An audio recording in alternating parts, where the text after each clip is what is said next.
Are you aware that the bee population is constantly and currently declining? If you aren't, then I'm here to persuade you that we need to be protecting our bees everywhere. I'm going to go through the problem, causes, and a solution for the issue of bees declining. And so the problem is just that bees are constantly declining. There are multiple causes that I'll get into. The first being the problem of agrochemicals.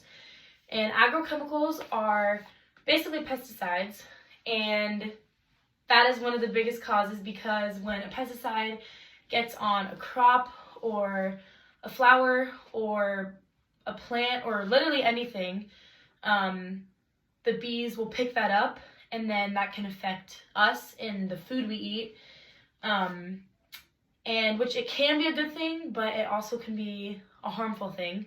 And according to Environmental Variables and Species and Traits by Paul Pfeiffer, which was published on November 5th, 2023, it is talking about how it affects also the habitat and then alteration in crops. So that kind of just backs up what I was saying about agrochemicals and pesticides and how it affects kind of all that. And again, in turn, it leads to less pollination for bees because bees can sense that. The second reason is according to Wild Bee Populations Threaten Michigan's Fruit Industry by R.J. Walcott, which was published on July 31st, 2016. And this reason is because of colony collapse disorder. And it basically means that hives are being abandoned by the worker bees. So the worker bees are essentially leaving their hives and going out to not work for their hives, basically. And so that is affecting just the other bees that are in the hive, and they are not able to make food for them, which in turn, and we know that when a bee is going out and it like stings someone or something, and they die. So they are not able to necessarily live on their own, and when they leave, they are dying because they're not in with their hive. So these are kind of the causes for this. And then I have a couple solutions.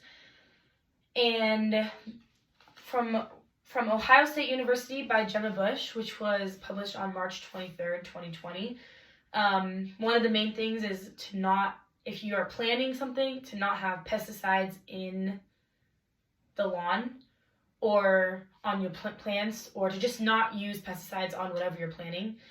Another thing is, if you see a bee, don't kill it. Just kind of leave it be, walk away, and don't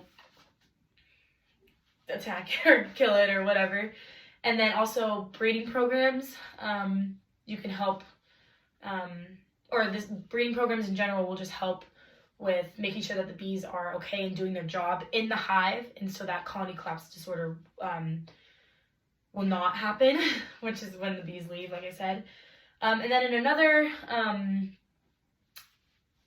program, UCR program by Jules Bernstein, and this was published on January 7th, 2021, she says that another way is to help beekeepers get better tools so that they can monitor bees and what they're doing in the hives, and then also to just have certain funding opportunities that can help the bees,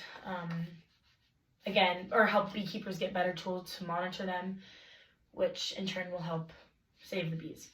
So I've talked about the problem, which is bees are declining, the causes, which are mostly pesticides, and then bees just leaving their hives, which is a problem because then they go out and die because they cannot survive on their own. And then the solutions, which, again, like I said, don't kill them. There's different funding opportunities that you can have, and then do not put pesticides on your lawn or on your plants that you're growing or your crops that you're growing. So yeah, I hope this helps.